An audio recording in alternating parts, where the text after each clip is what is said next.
और इस वक्त आपको हैदराबाद हाउस की सीधी तस्वीरें दिखा रहे हैं। हैदराबाद हाउस में अब से कुछ ही देर बाद बाकायदा शिखर वार्ता शुरू होने जा रही है चीनी राष्ट्रपति शी जिनपिंग के साथ। वो किसी भी क्षण यहां पर पहुंचते हुए नजर आएंगे आपको आपकी टेलीविजन स्क्रीन पर। प्रधानमंत्री मोदी भी यहां पर मौजूद रहने वाले हैं और आला नेता और डेलीगेशन लेवल ऑफिसर्स दोनों तरफ के होंगे। आप देख सकते हैं प्रधानमंत्री मोदी शी जिनपिंग के साथ यहां पर आते हुए।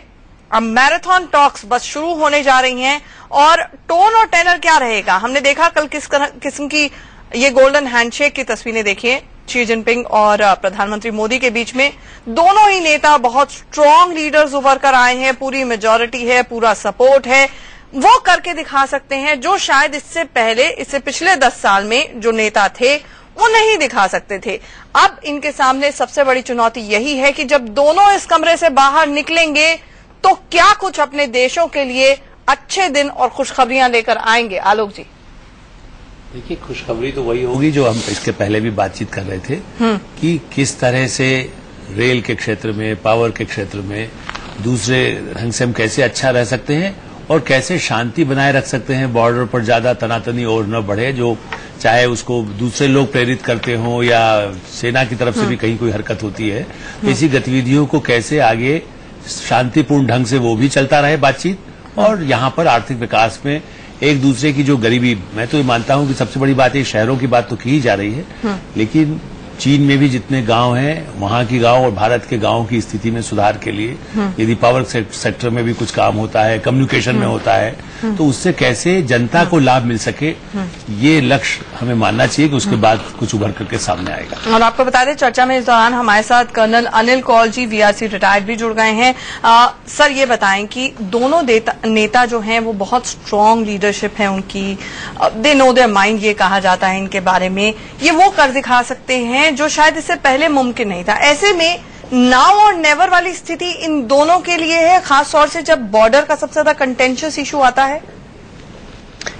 आज से को 3-3.5 महीने पहले एक और हैंडशेक आप लोगों ने दिखाया था, वो भी मेजॉरिटी लीडर थे, वो भी बहुत अच्छी तरह मिले थे, इसी कमरे में अंदर गए थे, बाहर आए थे, क्या नतीजा निकला। इस बार शायद वो नतीजा सही निकले और मेरे हिसाब से हमको बहुत केयरफुली चलना पड़ेगा, क्योंकि ये स्थिति जो मेरे को नजर आ रही है, मेरे जहन में जो दिख रही है, वो बिल्कुल 1954 की तरह नजर आ रही है। समय बदला है लेकिन स्थिति और जो हालात थे वो दूसरे तरीके से बदले हैं, लेकिन ऑलमोस्ट उसी तरीके पे आए हुए हैं और हमको केयरफुली चलना है, क्योंकि चाहे जो भी प्रोवोकेशन हो, जो भी हो, अगर इन दोनों ने फैसला किया कि नहीं होनी चाहिए तो नहीं होगी।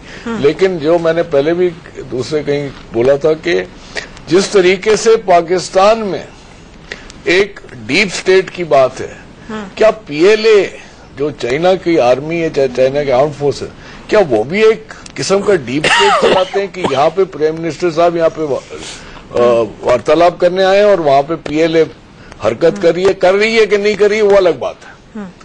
और उसकी पुष्टि अगर हमारे एमईए ने कर दी है, इसका मतलब हो रहा है, और हो रहा है तो वो बहुत चिंताजनक है। RSN सिंह साहब, ये मैं कौल साहब ने जो बात कही, क्योंकि आप काउंटर कर रहे थे, आपका कहना था कि तस्वीरें जो हैं वो फेक तस्वीरें हैं। ऐसे में जब अकबरुद्दीन साहब का बयान आपने खुद अभी सुना, उन्होंने कहा कि रीसेंट डेवलपमेंट जो हैं इसको लेकर भी चर्चा होगी। अब इससे ज्यादा स्पष्ट क्या बोलते हो? नहीं, वो तो आप बाल के खालू उखाड़ रहे हो। ये काम है हमारा।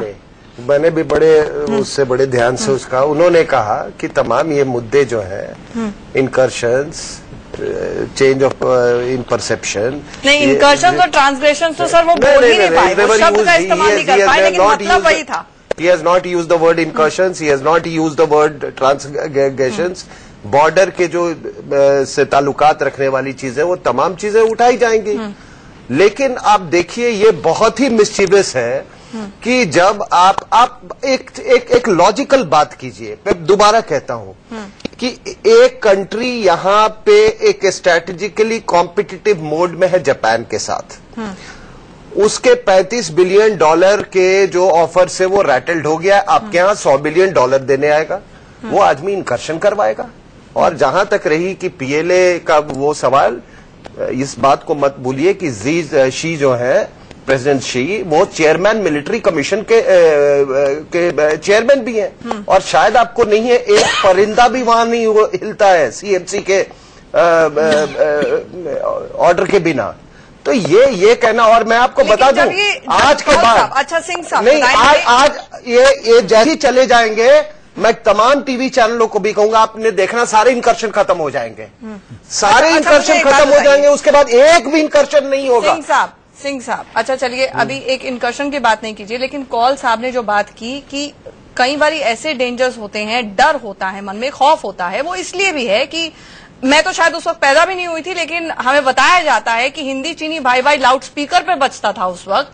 और उसके बाद देश के पहले प्रधानमंत्री नेहरू ने ये बोला कि सब कुछ मैंने किया चीन के साथ रिश्तों को सुधारने के लिए, चीन को आगे बढ़ाने के लिए, इसके बावजूद उनको ये इनाम मिला कि उनकी पीठ पे छुरा घोंपा गया।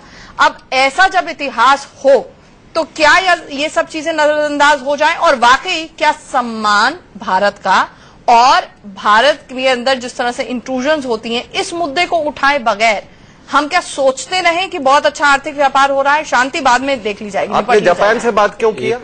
नहीं, आपने जापान से बात क्यों क्या किया? जापान के साथ हमारा युद्ध हुआ है कभी? जी, जापान ने आपके अंडमान और निकोबार आइलैंड्स पे वो कैप्चर कर चुके हैं, इम्फाल तक आ चुके थे, कोहिमा तक आ चुके थे। आप जापान से आप बात कर रहे हैं कि नहीं? आपके 1971 वॉर में यूएसए ने 7th फ्लीट भेजा था कि नहीं? आप यूएस के साथ बात कर रहे हैं कि नहीं? ये कौन सा लॉजिक है? दुनिया को बताइए कि जापान ने अंडमान एंड निकोबार आइलैंड्स को कैप्चर किया था, और जो वो उनका छोटा रूल था, ये बेकार की बात है। I really this is going way of the, नहीं, ये चीज 62 का वो करना, सॉरी, आई डोंट एग्री। मैं भी, ये बेकार की बात है। Not going away, it is not going away, it is not going away. ये स्थिति उस समय भी भारत बढ़ रहा था, आजादी के नए दौर से निकल रहा था। नेहरू जो थे वो वर्ल्ड स्टेज पे छा गए थे, और चाइना को उस वक्त इनसिक्योरिटी फील गई थी। चाहे 62 जो भी हुआ हो, 62 हमारी गलती से हुआ था, चाहे उनकी एग्रेशन से हुआ था, जैसे भी तरीके से देखे आप, लेकिन उस वक्त भी भारत राइज पे था। आज भी भारत राइज पे है, इसलिए चाइना को डर लग रहा है। और ये जो जापान में भी रिसेंटली बात हुई, I not agree with R S. Singh on the fact कि जापान ने ब्रिटिश इंडिया के खिलाफ लड़ाई लड़ी थी, इंडिया के खिलाफ लड़ाई नहीं, और हमारे इंडियन नेशनल आर्मी जापानीज के साथ लड़ी थी। So there is a contortion of fact, but not with standing.